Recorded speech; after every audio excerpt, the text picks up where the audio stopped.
Suzy Colebeck, and I work for the National Childbirth Trust in England. And it's really lovely to be here and meet so many of you and see people from all over the world. We have 3 speakers in the next segment, one of whom is me. So I'm not going to spend a huge amount of time talking or introducing everybody.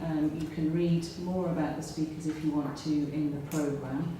And we will have some time at the end, hopefully, for questions and discussion, if that happens. So first of all, I'd like to introduce Marjolein Faber from the Netherlands, and she's an independent midwife and heavily involved with the Red Tent movement, and she's going to talk to you about informed choice. So Marjolein, thank you. So good morning to you all. As you already said, I'm Marjolein Faber. I'm a midwife in the Netherlands, and today I want to talk about free informed choice. It is a very difficult, complicated subject, and I hope I can bring you all along through the presentation within the 20 minutes that I got. And if I speak too fast, please let me know. Well, free informed choice actually concerns all of us, not just as practitioners, as midwives, as doctors, but also as patients and clients. And the reason why I'm really happy to talk about it, because this is a quote for somebody else, but I'm also really passionate about free informed choice and what it means for us in daily practice. Let's see. So what is actually needed to make an informed choice, and where do we get our information from? What is our truth as a care provider, or what is our truth as a patient, as a client? And how does the information that we get from somebody else fit into the values of expecting parents? So yeah, let's talk about the complexity and the role of informed consent in midwifery care, and especially in the choice to birth at home.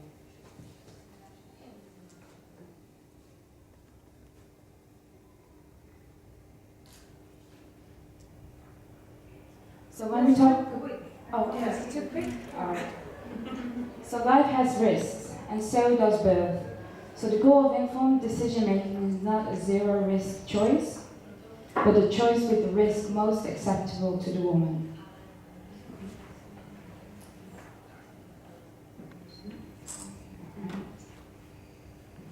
Some pictures. Okay. So I'm going to continue, ladies. Informed consent. I want to talk about informed consent in daily midwifery care, about the difficulties and problems that arise when we are talking about it, and what informed consent should look like.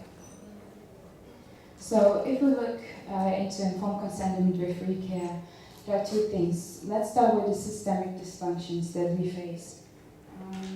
There are many variables when it comes to informed consent that influence treatment recommendations beyond the immediate medical need of such an intervention. We have many life-saving technologies that are good in case of saving a life, but they are used far too often in an inefficient and risky way. We can see that actually if we look at the rising rates of induction and cesarean section, and we can actually ask ourselves, is this a good representation of the ability for a woman to give birth?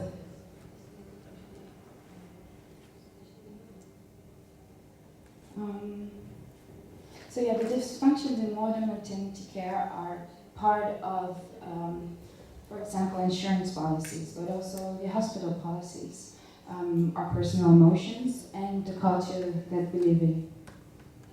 And both practitioners as well as consumers are all influenced by medical legal factors when practicing informed consent, which is not always related to the real risks and benefits concerned with each intervention.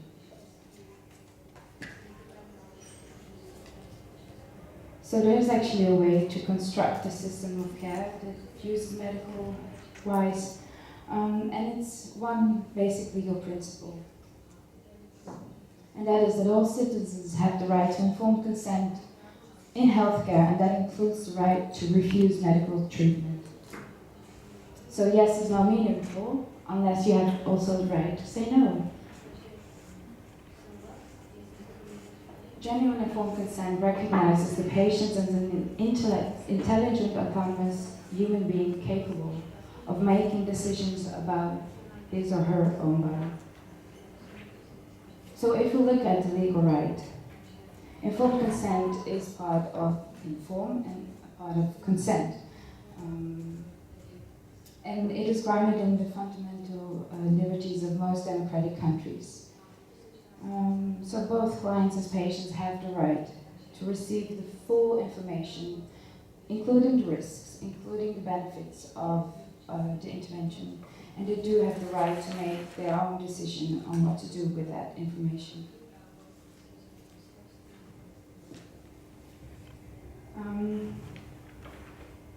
So the client's decision whether to follow up advice from a care practitioner doesn't have to make sense to anyone else, including that practitioner.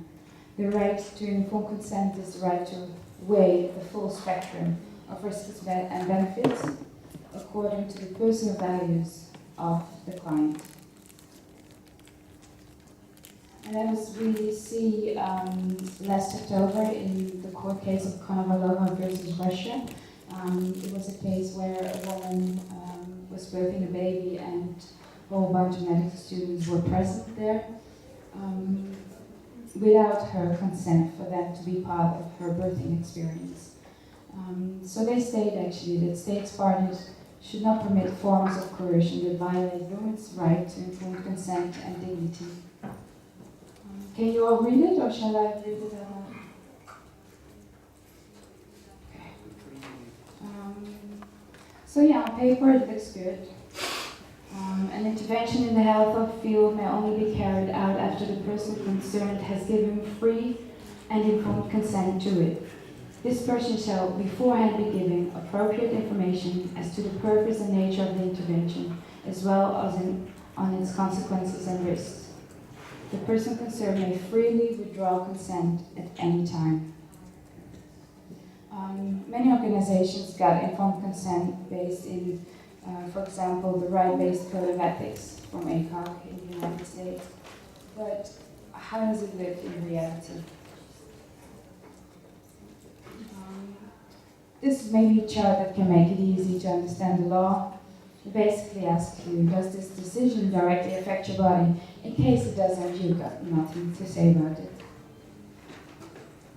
So yeah, the difficulties and problems. I'm sure we all have examples of situations where informed consent was not carried out correctly. This is one of them. With my first birth, they hooked me up to Pitocin after delivery without mentioning it. With my third, I arrived fully effaced and 10 centimeters dilated. The nurse was about to give me a shot of Pitocin until my doula told me that she was preparing for it. And I told her no. She said that the doctor had called it as an order and it wasn't negotiable. So this is about a shot of Pitocin, but you've got the same problems with breaking the membranes, forcing an episiotomy on a woman, or even a cesarean section.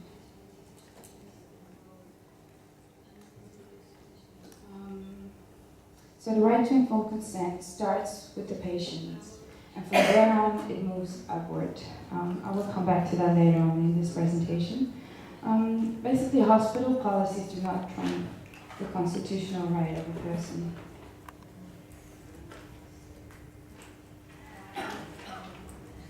So another complication is, can we talk about consent when a doctor threatens a patient or a client? No. In law, coercion generally means nullifies consent. So we cannot speak about consent when there is threat involved.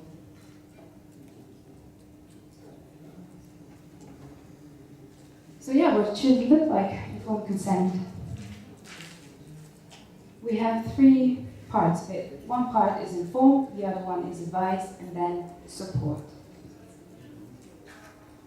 So let's start with inform. When you inform your client, you first tell her your observation of the situation. Then you share all the different alternatives that she's got at that same moment. And you discuss the risks and benefits of each alternative that you present to her. This part is about objective information, so you don't give your own opinion to the situation. That's what you do when you talk about the advice. As a care provider, you have a certain advice for your clients. So it's important that you tell her why you also advise this kind of treatment to her. It's important for you to acknowledge your own limits of your skills, but also of your knowledge, and that you tell her the same thing. So basically advice is the subjective opinion. And these two, the inform and advice parts, are much better, and to move from that on to systematic reviews. Let me see, I don't know. So let's see.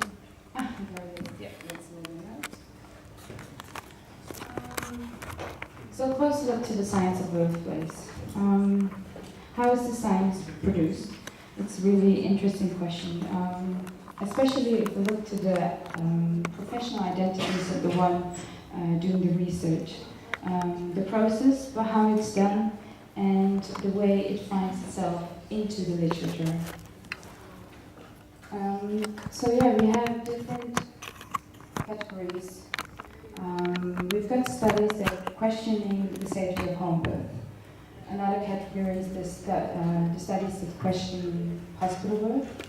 And we have studies that basically don't find any difference between the two of them. And then the fourth is studies that report variety, benefit, and risks associated with the place of birth.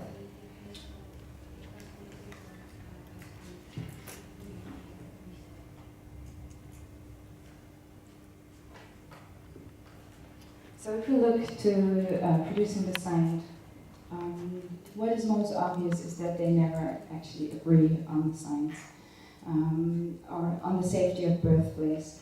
What you can actually see is that there are several care providers and that their education experience and the location where they practice actually influence the research.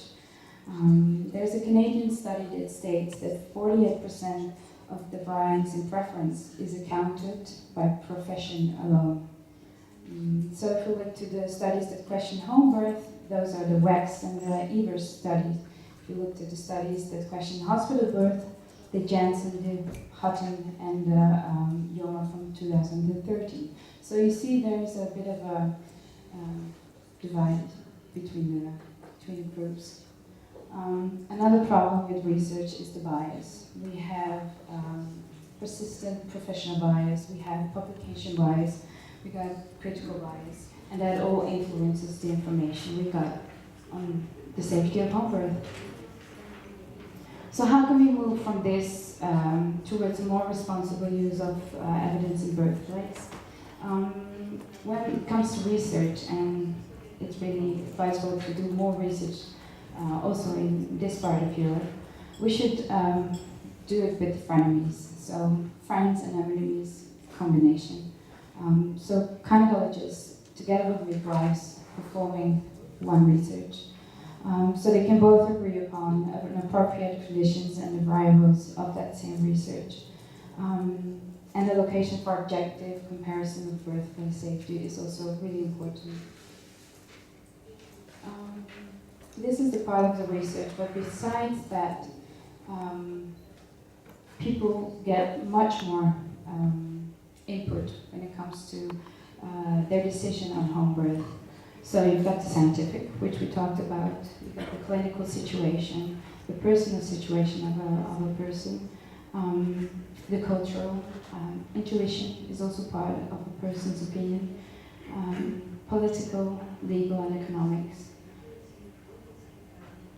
So that all influences a choice, whether or not to agree upon an intervention or where you want to give birth to your baby.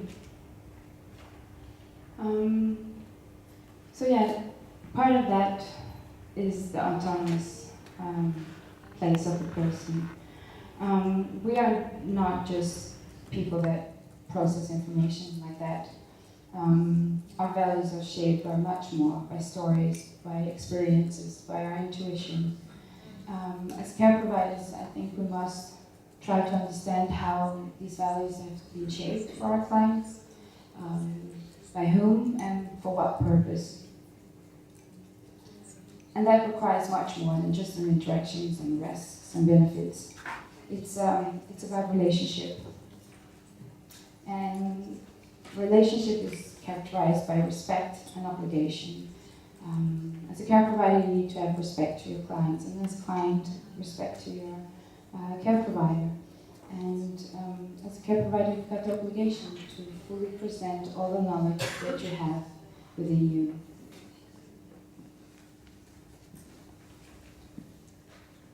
So I think the most important thing is respect. And different cultures have a different look on respect. But respect starts within yourself. So only by respecting yourself you can actually expect others to respect you. And when we look into Homebirth, we can see what does respect mean. I have a quote from a dear friend of mine, another Dutch midwife, who combines these two when it comes to respect and when it comes to Homebirth. So when we talk about Homebirth, we talk about our home, where our soul is housed. To receive respect, we have to respect ourselves first. We have to learn and to listen to our body. The foundation of all of that is we have learned it from the beginning of our lives or along the way. We have to start with respecting ourselves and take good care of our body. When we respect our own home, we will be able to make the right choice where to birth our babies. And this is what I call a home birth. So this was my talk. Thank you very much.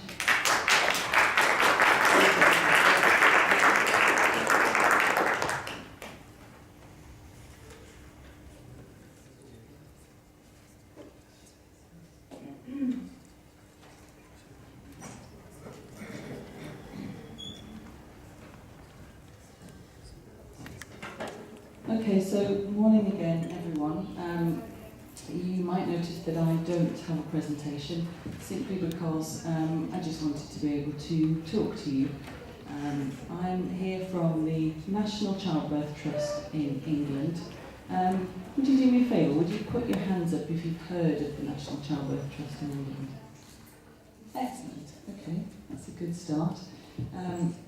And I've been asked to come here today and talk to you a little bit about what it is that we do as an organisation, and also where our place is in working with women who want to have a home birth. So I'll tell you a little bit about what we do, and then I'll move on to talk about how we can support home birth as an organisation, and just a couple of examples of what some of us as individuals have done to help support women. So we are, as I've said, the UK-based National Childbirth Trust, and we've been around since 1956. And we were formed to help women and their partners to get really good support and information around birth and early parenthood. When the NCT was formed, there was very much a culture in the UK of the doctor tells you what to do and you do what you're told. And for some people that was fine, but what NCT wanted to do was to try and help women to cope with the increasingly medicalisation of birth that was happening at the time by helping them to just learn a bit more, to feel informed, to feel able to ask questions and maybe consider whether they wanted to approach birth and parenting in a different way, in a way that suited them. So as we moved into the 1960s, the NCT began to work with doctors, policymakers, with governments, with everybody who was involved in making decisions and trying to make changes and look at the way birth and early parenting was being presented to parents to be. And from the beginning, what was really important for NCT was to include fathers in all of our education, in all of the work that we do, because we knew instinctively, like you all know, that when partners are involved, then everybody wins. Mums win, partners win, and babies win. So that was really important to us from the very start. NCT has also had extensive influence on maternity services, helping to be involved in maternity services in many ways, including things like sitting on MSLCs, which are maternity service liaison committees. So in that way, our members and our workers could go and sit and be involved and help to influence policies on a local level, but our staff members also were able to do that on a national level. We have been involved in many pieces of major research, including in the birthplace research, which I know we've heard lots about over these days. And in the 1990s, we were a key part of creating the Changing Childbirth report. And that became the government's policy for maternity services, and said that all the services should be women-centred, enable them to make choices and to retain control. And this was one of the things that helped Homebirth to come back from the brink of extinction and the development of midwife-led units, which again we've heard a lot about. It is sad to say that in the UK at the moment, a lot of those centres are under threat of closure due to continuing cuts to government funding.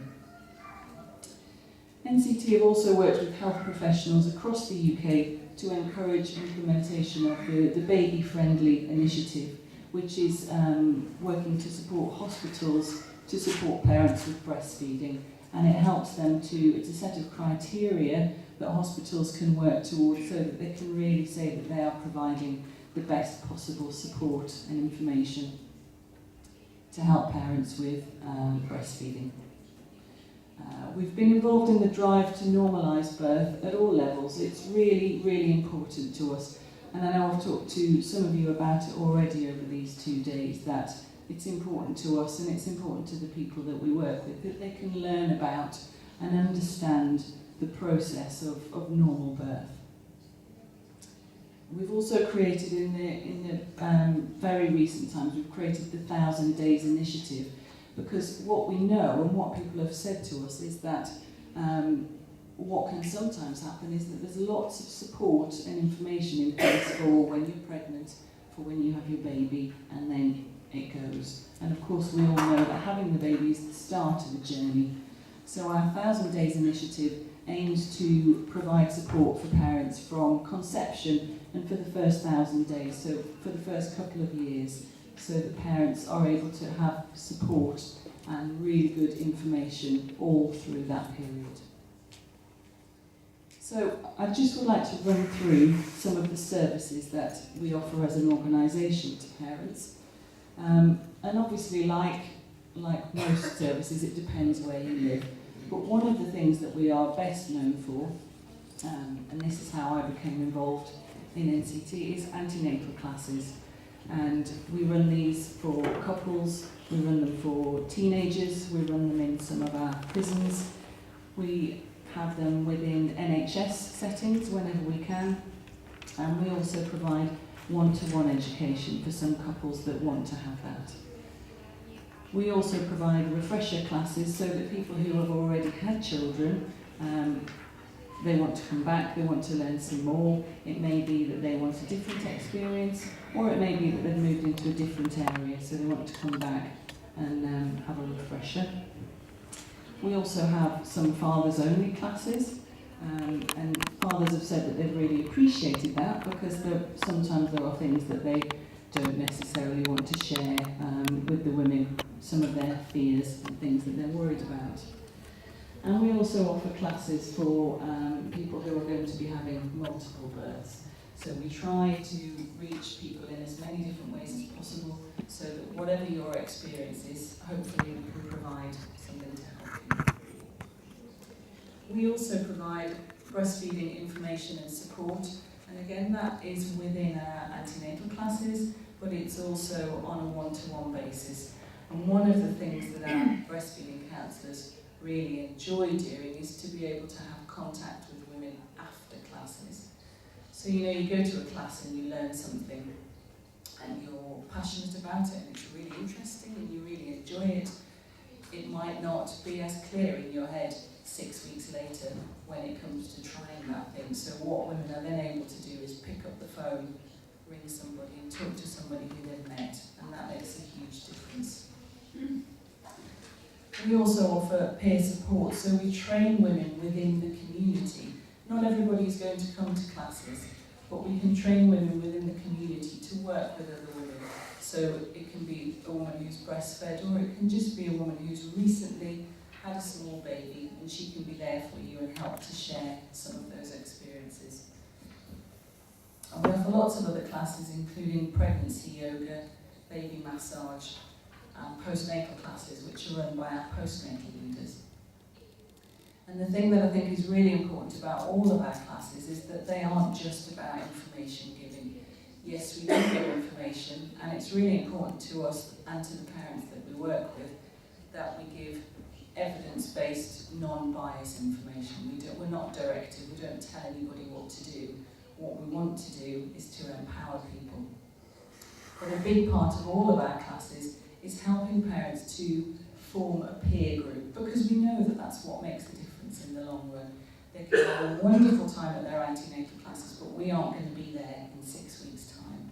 So what we want people to have is a supportive peer group, so that when times get tough, when they're struggling, they've got people that they can talk to, people who are going through the same thing, and we know that makes a huge difference. We also have doulas. We train doulas so that women can work with women and their partners to have the kind of birth that they want to, and that can be useful to women in all sorts of ways. But we have a huge network of volunteers across the UK. Most of those people have been to our classes, and they organise things like nearly new sales, where you can buy pretty new items for your baby at a really, really good price. They organise things like sling libraries, coffee mornings all across the UK, so that you can, if you're a new mum and you don't know what to do and you're thinking, oh my goodness, I've got this whole week ahead of me with my small baby, then you can go along to a coffee morning and meet other people. We have a helpline that people can call so they can get all sorts of information about what's happening in their local area. They can find out people to talk to give them information and support.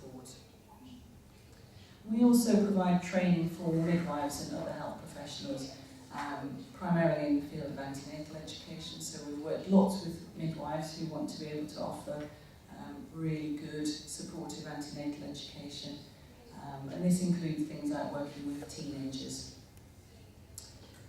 We have a range of publications, so we have leaflets, books, but also our fantastic website. And as I've said, everything is evidence-based. And the really good thing about our website is that it's enormous. And the reason why I don't have a PowerPoint presentation is because if you Google National Childbirth Trust, you'll find our website, and it has so much information on there that is really useful. And a really good example of that is that if you were wanting to find out about home birth, you could go onto our website and you could find out what you might need to have at your home if you're planning home birth. You can find out what your midwife will bring with her. You can find out what current research will tell you about it, including how any complications may be dealt with. And this includes pieces of writing from the perspective of the father as well, so that any parent who is thinking about it can go on there, find out some more information, and feel informed about whatever choices they make. And finally, our wonderful university accredited education program, and this is where I've been an antenatal teacher for 14 years, but for the past 2 years I've been training people to run antenatal classes.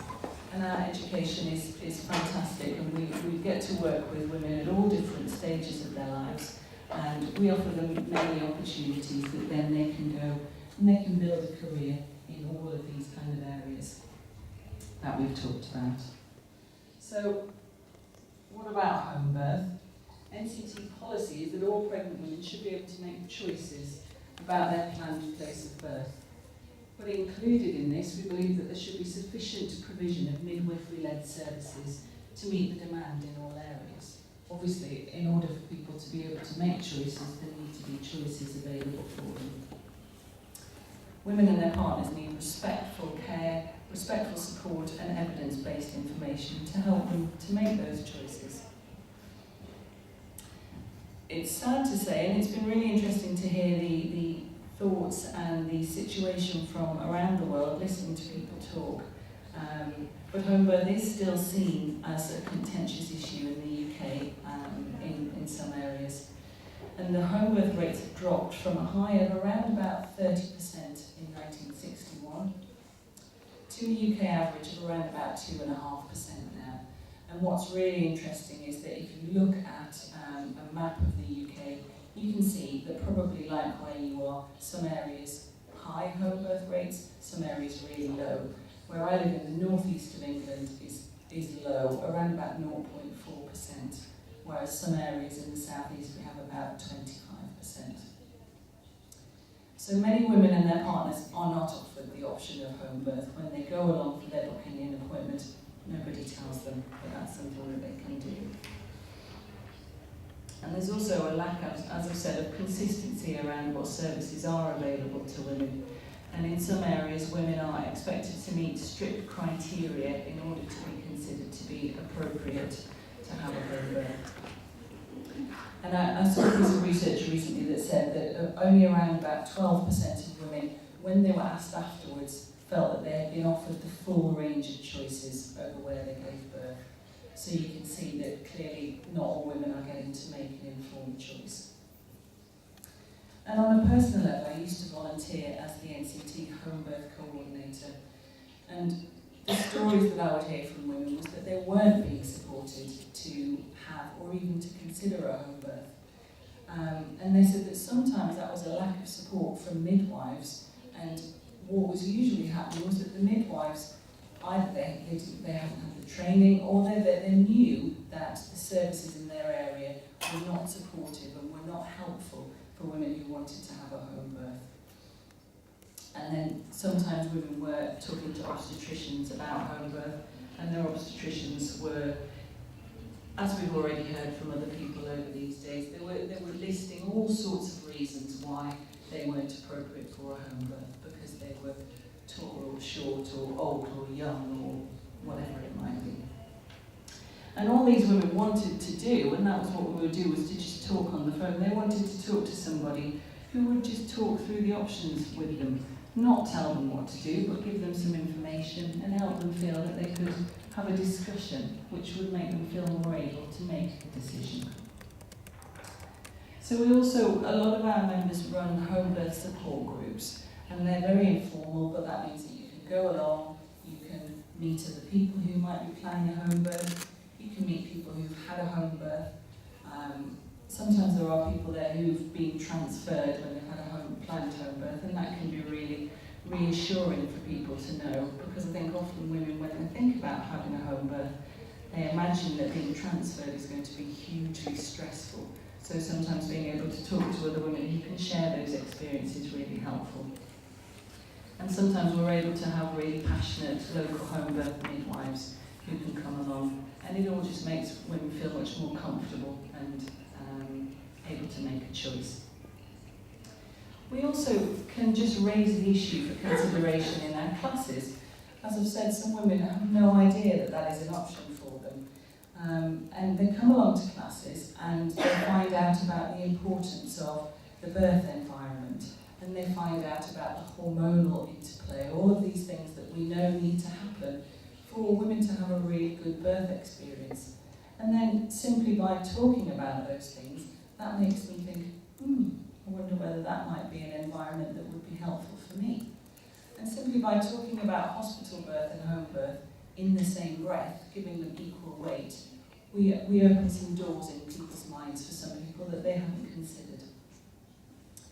And we can do activities in classes to emphasise some of these things. So looking at how can you create a really good birth environment that's going to be helpful for you. How can you encourage all of the hormones to work in the way that we know is beneficial for women, then those things can often lead on to discussions about home birth. And one teacher tells me that she has a list when she's talking about place of birth, and it tells women what the midwives have with them in a home birth, because she says that she finds that women often feel that they think that midwives aren't really going to have anything with them and aren't really going to be very prepared. So knowing how prepared the midwives are makes them feel more confident. And another talks about having beautiful pictures from a home birth so that people can see how calm the environment can be and can dispel those myths about, you know, your carpet will be ruined or your sofa will be ruined and your neighbours will never speak to you again because they'll hear everything that's happened. And the other thing, as I've said, some of our practitioners can work with women as a doula to support them. And they will often say that they meet women who aren't considering a home birth. But again, when they start talking about the environment and what they need to have a good birth, it starts to seem like something that might suit them.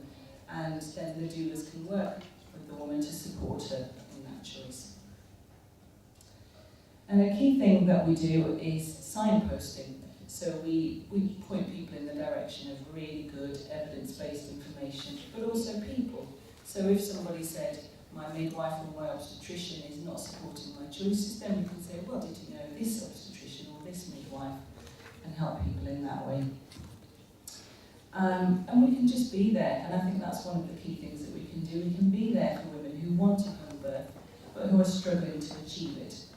We can just listen, and we can be the voice that says, if you want a home birth, then you should be supported to have one. A woman who went on to have a wonderful home birth said, I never would have thought of it because I've had all of my children in big medical hospitals. It was only when I was complaining about this to an NCT teacher and she said, have you never thought of giving birth at home, that I realised that I could do it. And another woman wanted a home birth but was told no because she was 36. And she talked about why she didn't feel that that was a good enough reason. And I suggested that she rang up the local clinic, and she did, and she talked to them and they were very welcoming. And she had a happy and uncomplicated home birth. And she said afterwards, it was such a simple thing for somebody to say that I could take control, but it was what I needed and it helped me to get the birth that I wanted. And I felt in control and supported in my own environment. So, we've finished. But I think that's the biggest thing that we can do as an organisation, and that goes to all of us, to support women who want a home birth. We give them space. We don't direct them, but we open the door to options that they may not have thought about. In our classes, they may meet others who have thought about having a home birth or who have chosen one, and their eyes are opened and they can consider it for themselves. It may seem simple, but I'm really proud to work for an organisation that's able to empower women and their partners to make these decisions that we know are going to set them on the really best path to parenthood. So that's really all I wanted to say, other than if anybody wants to talk, please do come and grab me. If anybody wants my email address, you can find me on Facebook, and do look at the NCT website. Thank you.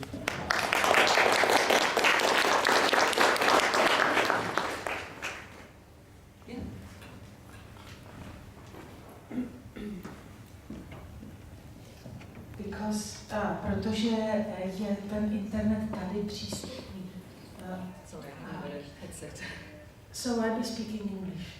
I've got a headset. Do you want to use my headset? Because the internet is accessible here. Would you be so much kind and only with clicking to the front or whatever, show the website, because I think people would appreciate it. Do you want to give it easy in case she gets questions in? Byl dotaz, z čeho je to financováno.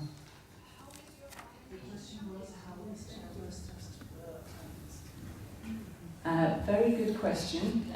What we would like is if it was funded by the state, but unfortunately it isn't. So it's financed in two ways. One is that people who come to classes who use our services pay, and we have a sliding scale so that hopefully people who don't have as much money don't need to pay as much. But what we also have is membership, So if you have been to our classes or used any of our services and you've appreciated them, but also that you've appreciated and understood that we are there to offer support for parents, you can pay a small amount a year in membership, and that also goes into our pot for funding. So we do have to work as a business and be sustainable, but our money comes from people using our services.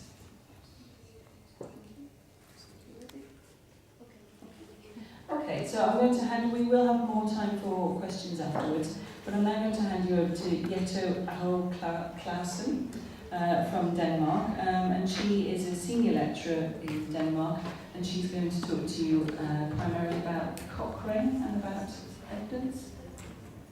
Okay, I shall hand over to Jette.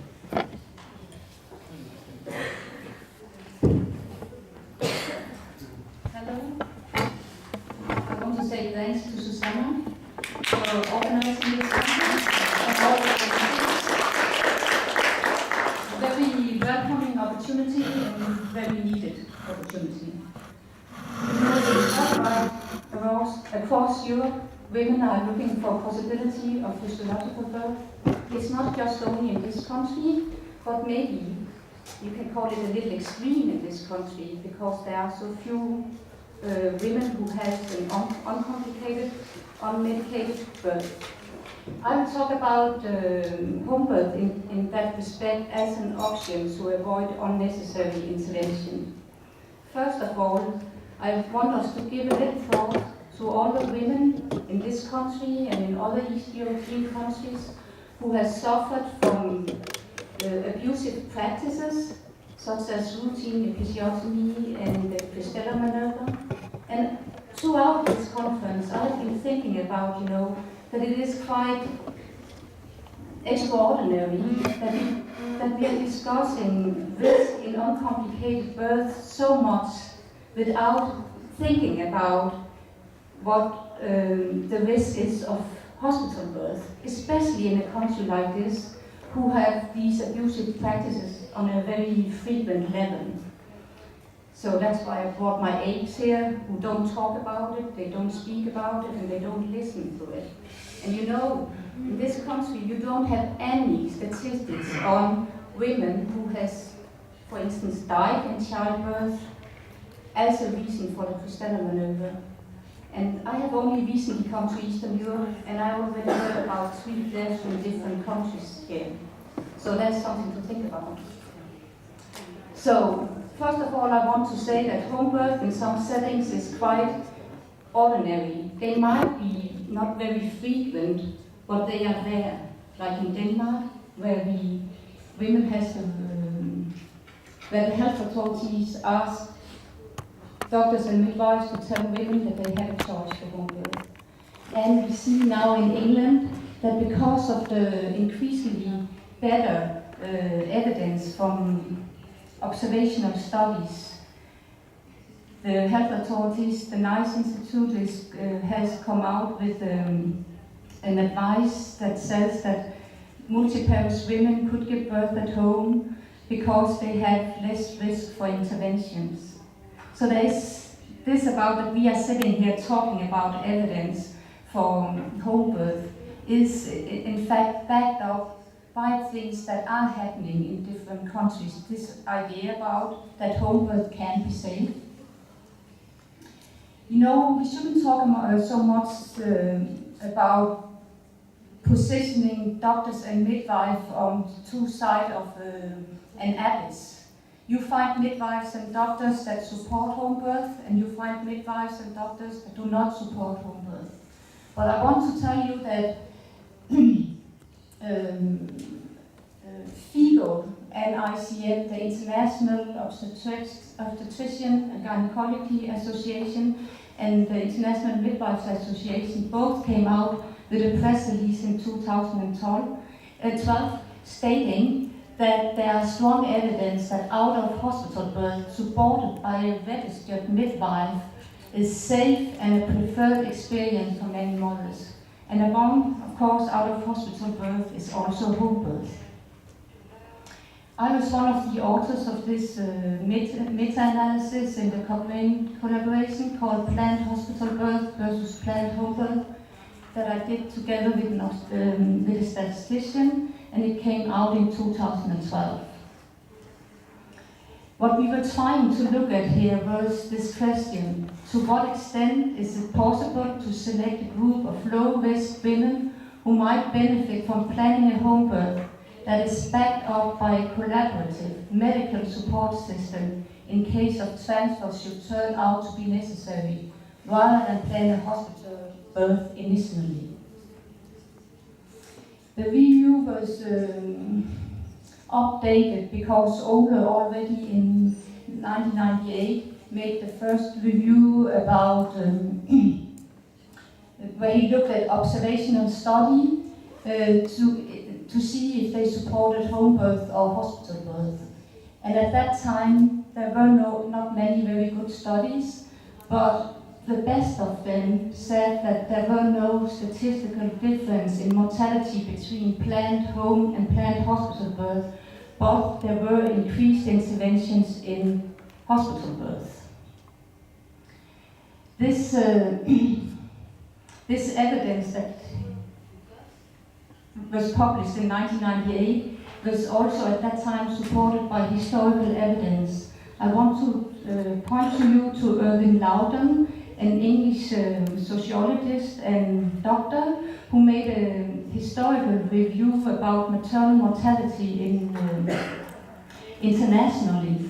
But what he saw there was that any nation that had a system of maternal care which was firmly based on a body of trained, licensed, regulated and respected midwives, especially when these midwives worked in close and cordial cooperation with doctors, the standard of maternal care was at its highest and maternal mortality was at its lowest. And Loudon said, "I cannot think of any exception to that rule."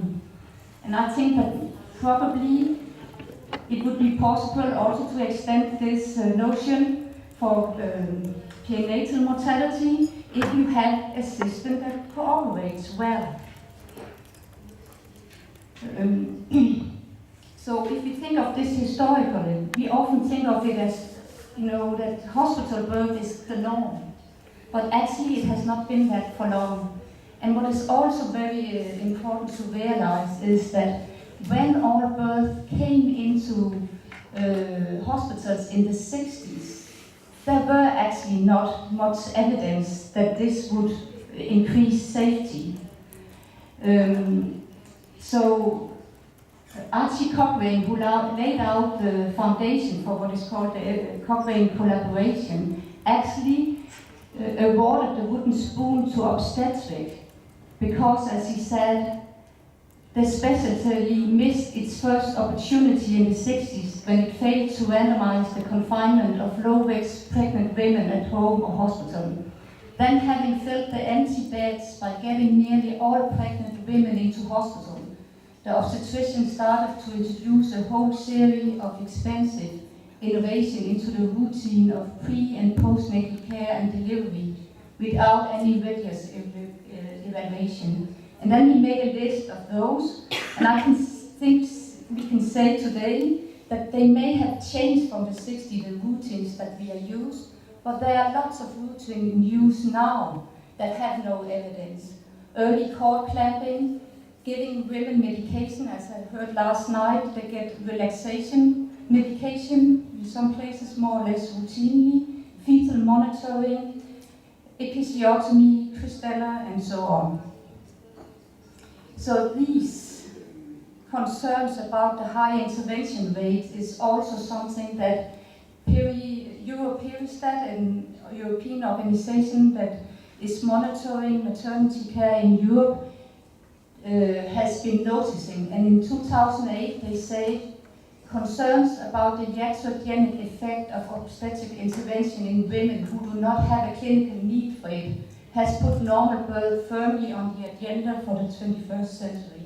So that is probably also why we are sitting here now discussing it, because this rising intervention rate has become such a big problem. and women now has very great difficulty in locating medical support persons if they want to go for a physiological birth.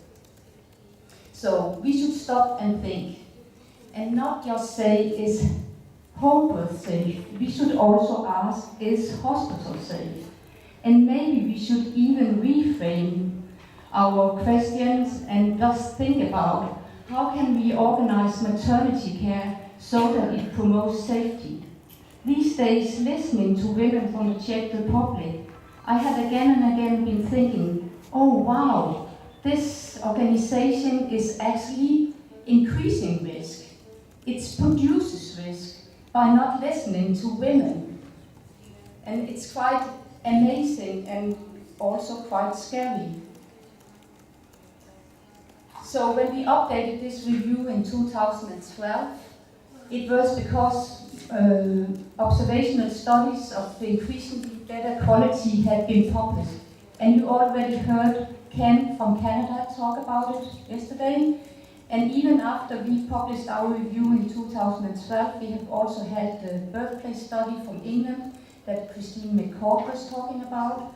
And the conclusion across our, we speak very much along the same line. These are some of the good studies that were produced before we made our review.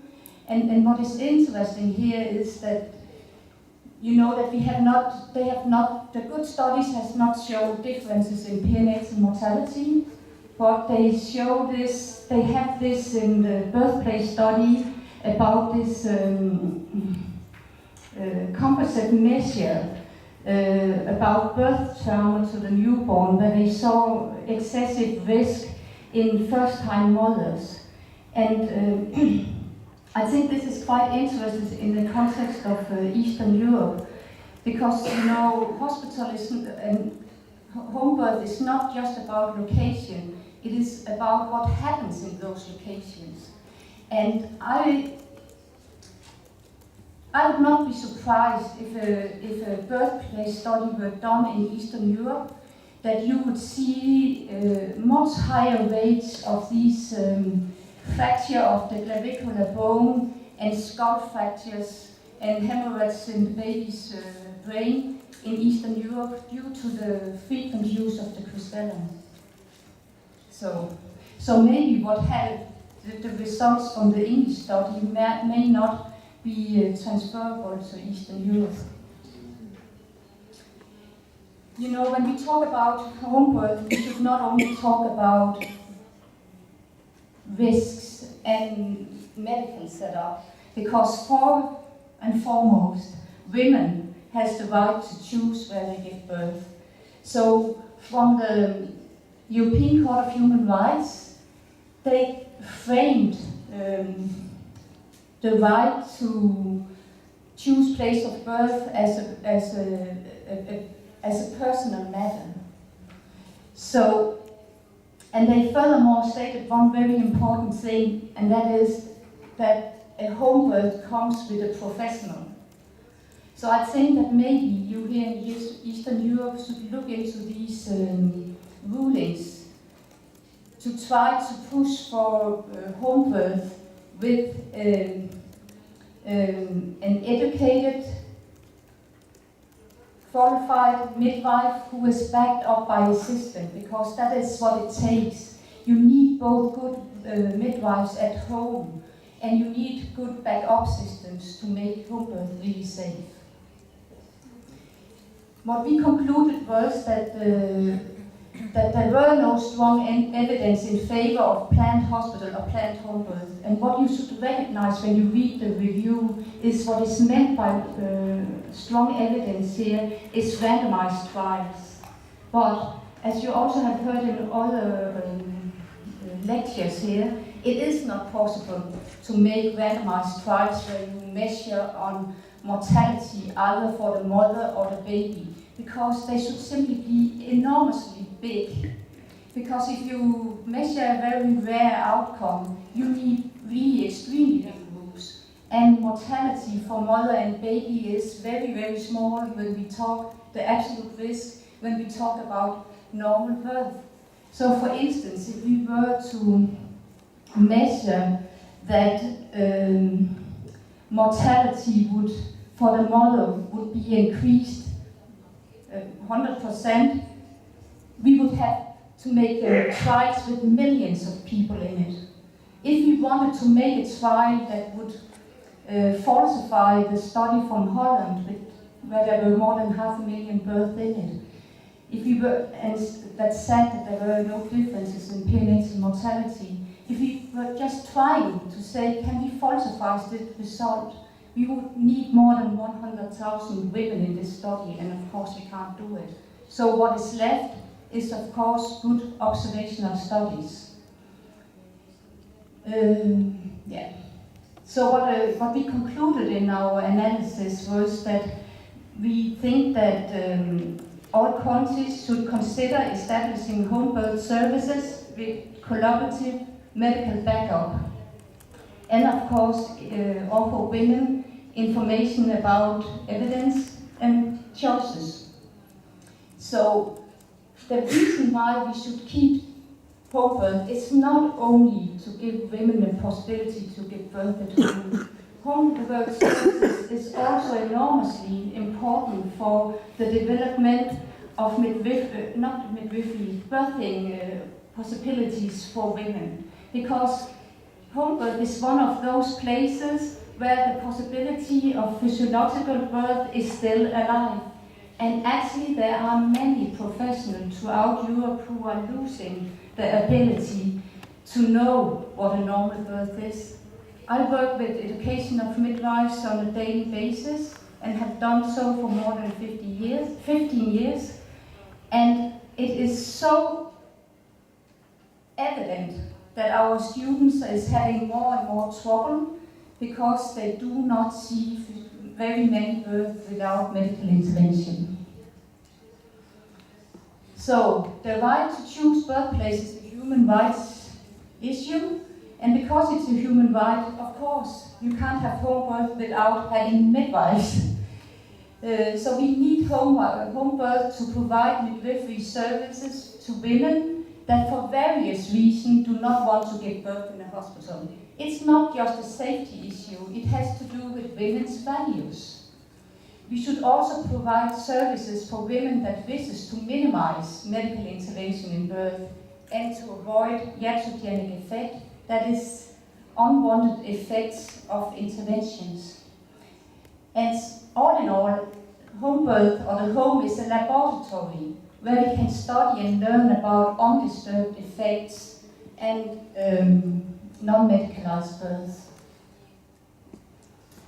So if this country were really concerned about safety, health authorities should immediately take action to avoid pressing home birth underground. If you press home birth underground, you produce excessive risk. Hannah Darling from Australia is talking about the 21st century as the century of the birth refugees.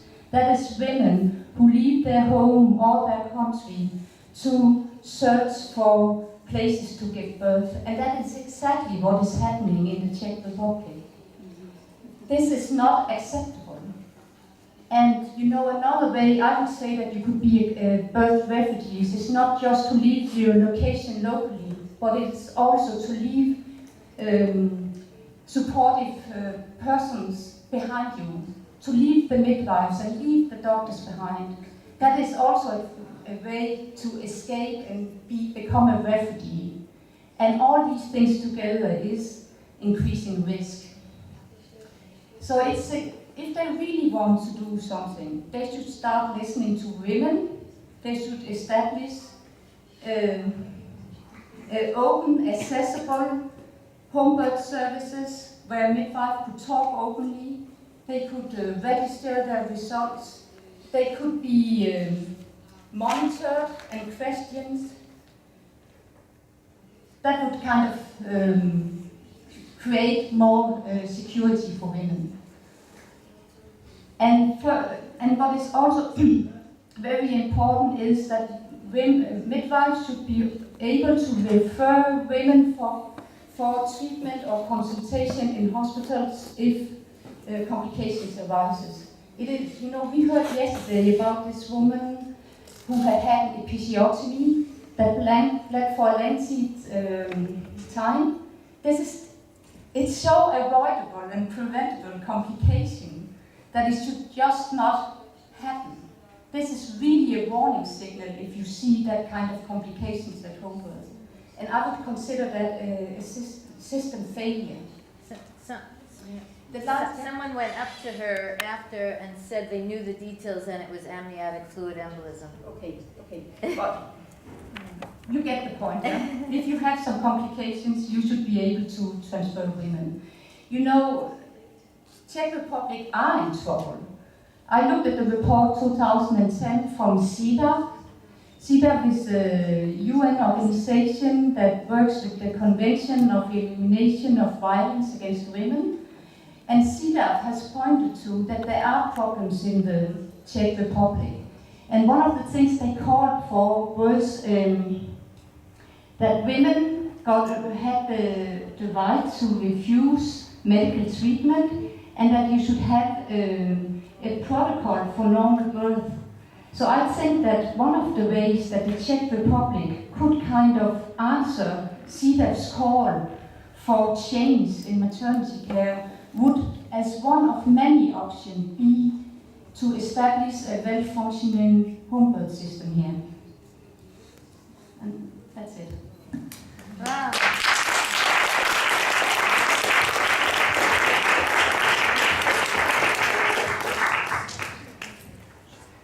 I've just learned the lesson, don't clap when you're holding a microphone in your hand, because everybody can hear. So we have got a little bit of time for questions. But yes, that would be great. I'm going to ask Sheena to do me a really quick favour. You don't have to say anything. Would you get the NCT website up while we're doing questions, please? Thank you. And could you use that microphone so we can use yours? Yes? Yeah. Is that one, yeah? This one's mine, I'm just Yes, fine. Could you go to the slide before this one? See where that was? Who's using this one? I haven't got one today. Hi. I need a microphone. You do indeed, sorry. I don't know this computer, so I have a little. Oh, never mind. So this one? Yes. Thank you. Thank you. So Jette, I think it's Betty Allen here. Thank you so much for your presentation. It's very complete, and I think it fits in really well with the Kat and my presentation yesterday. And I just wanted to make sure that you're not leaving people, because I think you alluded to it, but with the impression that your final conclusion, which was this review, shows that there is not strong evidence to favor either planned hospital or planned home birth. Since you did the review, it has become clear there is enough evidence. And part of the things that Ken and I have been through over the last 20 years is we spent time at the NPEU. Ken, who won't have a voice this morning, but I'm sure is here somewhere, he's lost his voice, physically. We really talked to Ian Chalmers extensively, especially Ken as an epidemiologist, about how tied the Cochrane collaboration was to randomized control trials. Yes. And it was a serious concern to us 20 years ago. And Jill Geit began to voice that concern with us, other people did as well. And when the randomized control trial on the term of breach trial came out, and it was shown 2 years later to be fallible, it was the first time we think that there was a demonstration that an RCT is not good. But we've been talking about that for 20 years, about how inappropriate it is for obstetrics.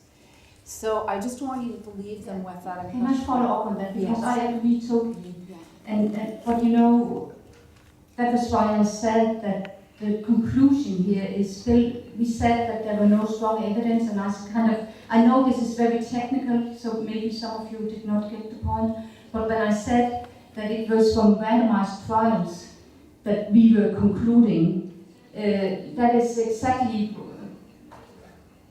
because of what you are saying. Because when you are doing a covering review within the pregnancy and childbirth group, you are not allowed in your conclusion to refer to observational studies. That is part of the game when you are doing meta-analysis. I know that there are people who are working now on a protocol to make a review of observational studies, and I really welcome that. And the reason why I told you that there should be, like, if we wanted to measure something as maternal mortality, it would take millions of women in the trial. And I told you also that if we were going to measure perinatal mortality to really show a statistical significant difference, then we would probably have to have around 100,000. That was exactly to make this point that this is not feasible and it is not doable. So, and of course it can also be very complicated because there are many things that are not very good in a randomized trial. So yes, I agree. But just to finish the point, I mean, yesterday we were talking about the meta-analysis.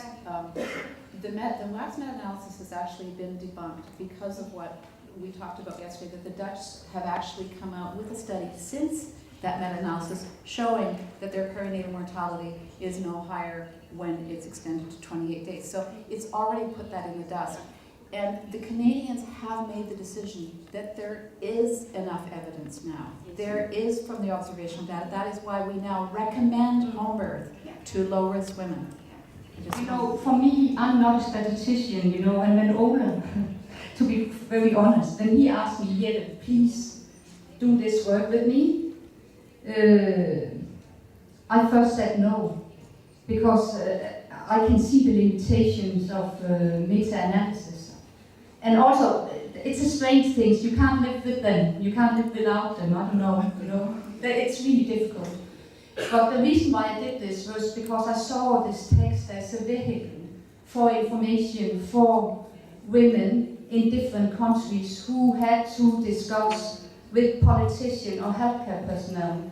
I think, if you are political activist, you should read our text. It's full of references, it's full of good arguments, but it's not full of good numbers. Because there's only one randomized trial with 11 women, you can't do much with that. Yeah. But a lot of other information is in there. Thank you. Any other questions? Já bych ráda využila, že tady máme zahraniční expertky právě ze zemí, které nám mohou být příkladem. A zeptala bych se na zajištění návazností péče. Jakým způsobem ve vašich systémech zdravotnictví je zajištěná ta návaznost péče?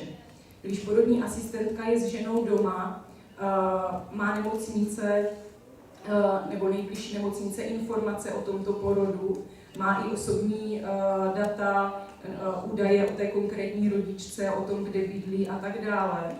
A co byste doporučili nám, jaké kroky udělat tady v České republice v případě, že nemocnice nechtějí spolupracovat na zajištění návazností péče? Jaké kroky vstřícné by měly dělat porodní asistentky? Měly být aspoň hlásit těm nemocnicím, tady bude probíhat domácí porod, a pak dát třeba vědět, jestli proběhl dobře a tak dále, nebo co byste nám doporučili, jak je udělat kroky k návaznosti péče. Děkuju.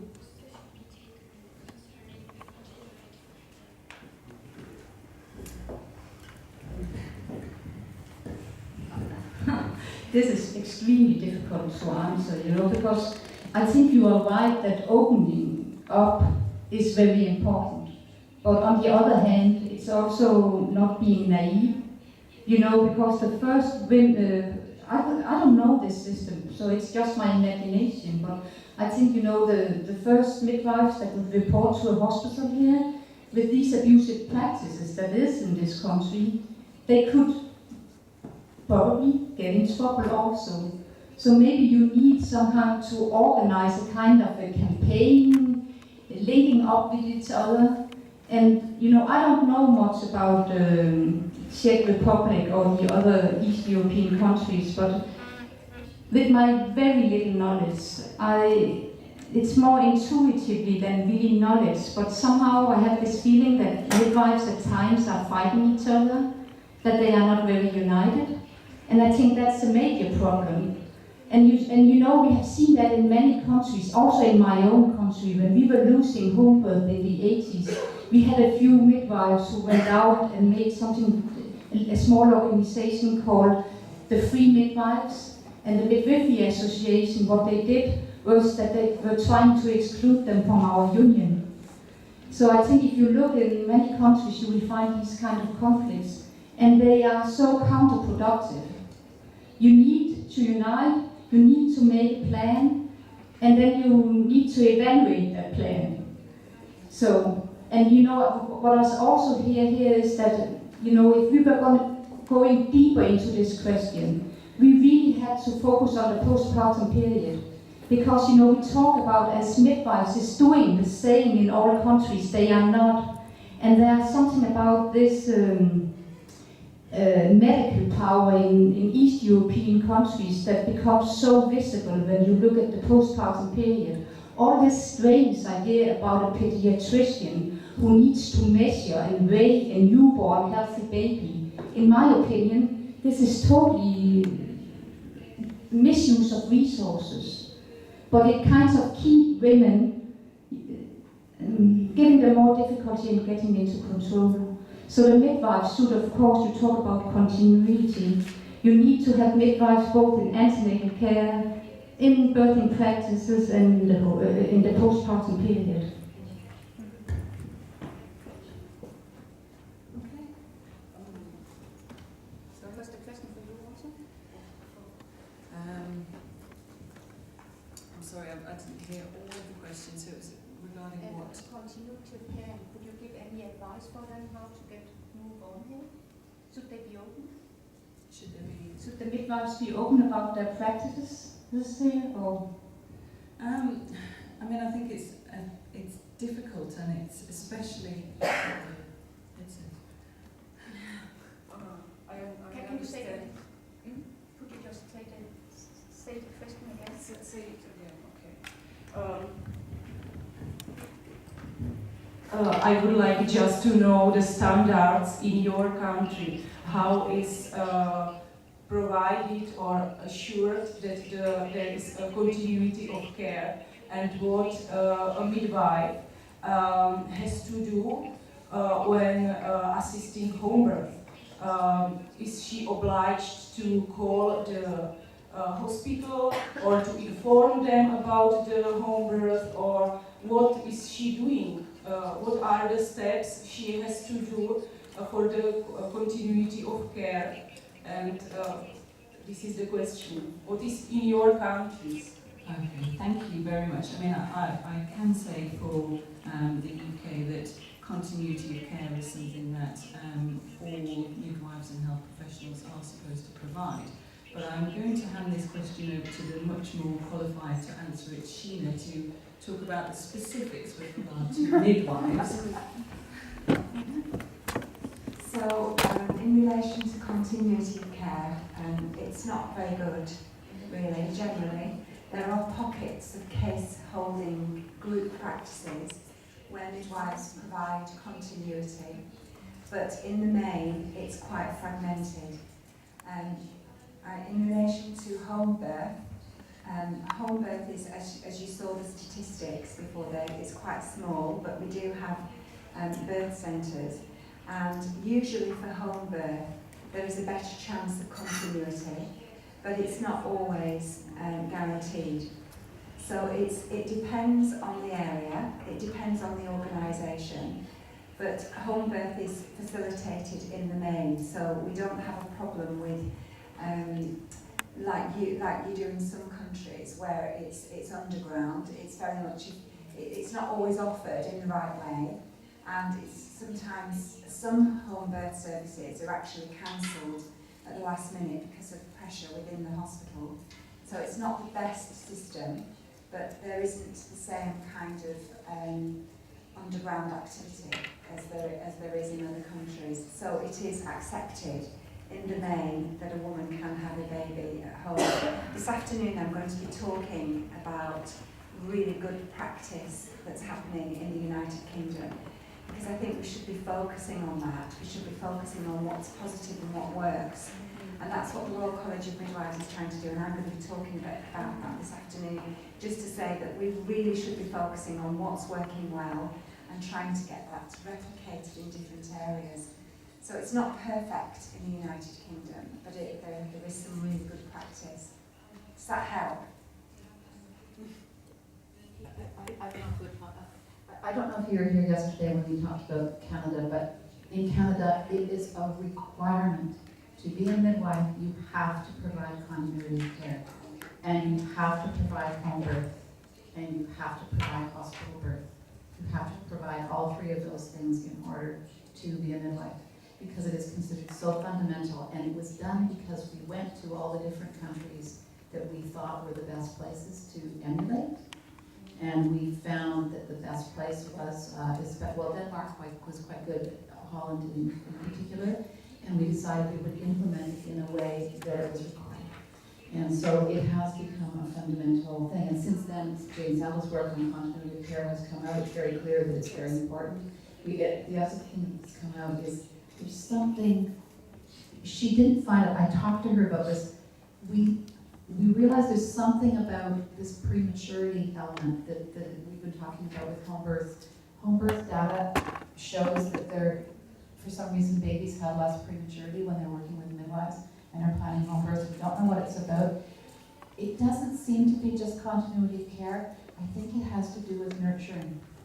It has to do with whether women are feeling comfortable, and often when they have a relationship with somebody, they feel more nurtured. It's a fascinating study, and it's being done quite a bit in the US. I don't get into it now, but there are a lot of elements to our type of practice that really continue to suggest that midwifery-centered home birth care seems to be a key to the best type of practice. Okay. But my question was if a midwife my question was if the midwife assisting at home Has to transfer. Has to inform the hospital, inform about ongoing home birth. Is this in the United Kingdom? Yeah. Yes, she does, because unless she's an independent midwife, we have two systems.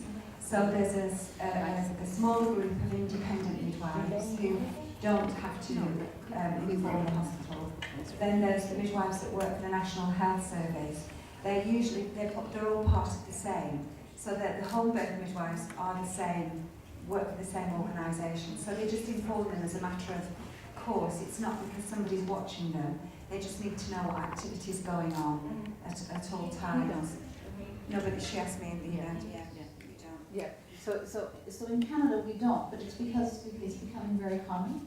And so who cares if there's a home birth going on? It's not that common that we transfer.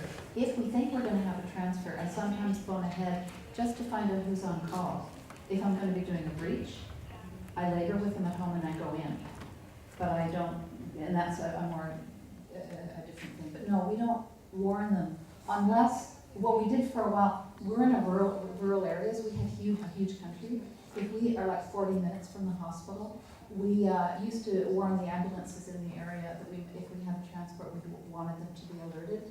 But we stopped doing it because they think that it's a waste of time because they're not usually called. So. In the Netherlands, it's the same. We don't inform the hospital because we have a system where midwives are working independently. So whatever we do, it's our business and no one else's business. So we can labor at home with the woman, but we can also have the birth in the hospital. And obviously, when we go to the hospital for physiological birth, and we check in which hospital we can go to. So then they know, but there's no other reason to inform us. And obviously when we transfer of care, then we learn from the hospital that we are not. So that's it. Yeah. I wanted to say something about continuity of care, and that as a mother, you experience it as feeling cared for, and also on the intellectual medical perspective. So it's two parts. And I see in Holland that the doula can often provide that continuity of care, and in a situation where it might not necessarily happen with the midwife, if the mother starts at home with a planned homework with a midwife who is in a large practice of midwives, and she has to be transferred, that midwife really has so much work that she's happy to leave the mother in the hospital and let the care happen there. If the mother has a doula with her, that is consistent, that's continuity. So that's something to think about. I think the Canadian model is fantastic, and the midwife is always there, even if there's a transfer, is that right? Yeah, we have to stay with her. Okay, Because I'm just clarifying that. Yeah, because if we go in a hospital and she ends up with a cesarean, we really feel she needs the support of her primary caregiver. She needs to have that person sitting with her, and we become in charge of the baby. When the baby comes out, we still take the baby and take responsibility for the baby, because we're considered to be a mother-baby dyad. It's an important thing, and we are part of that. We're the triad, and so it's so critical, because when we take care of them and when they come home as well. It's so beautiful. So I just want to say, think about the doula in the picture. It's not just the midwives and the doctors. They have this almost like a new resource. Yeah, it is, but it's also because there is an aspect of continuity support, especially in the Netherlands, where I see, because we don't have the beautiful ruling as you have in Canada. We have overall large group practices, as you mentioned, with many midwives and busy caseload. So in one 24-hour shift, if you're not lucky, you have 2 births and maybe 10 postnatal visits. There's no way you can attend at that birth for a long time. So you're kind of happy whenever you have to transfer, because then you have time for other stuff. And we don't do so many visits. There you go. I mean, but that's the model of care in the Netherlands, that we have too big group cases of midwives, and there's a small group of midwives who choose to work in a caseload with, for example, 4 births a month. But this is a conscious choice of the midwife herself that wants to give continuity of care to a woman. So that's very I really think that women need doulas. But I also have an age where I can remember when time was different. And I see the upcoming of the doula as a sign of midwifery being in crisis. Yeah. Because, you know, when I was a young midwife, what doulas are doing today, we did at that time. But our profession has become so over-medicalized that everyone is stressed, that we are not allowed to be with the woman for that time. So, yeah, we need them, but we also need midwifery somehow to get back on its place.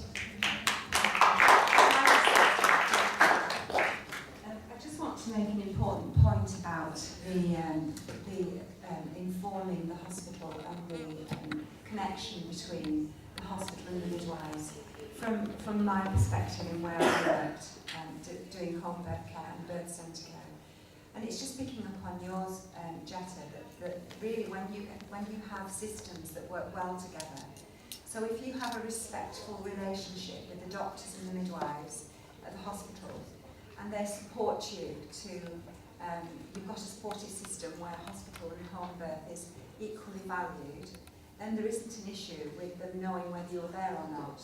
And it can be very beneficial, because you're working to the same guidance, and you're working to the same ethos.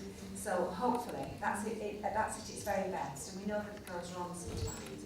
But I'm just saying that it can be very positive, because informing one of your colleagues that you're a little bit worried about something can be very reassuring at times. So if you've got a doctor who you're working very closely with, and he says, well, you'll be fine, you know, everything's fine. You've informed me about it, but you stay at home, it's fine. It can very reassuring when you're miles and miles away from help. So it's just an addition to that, really.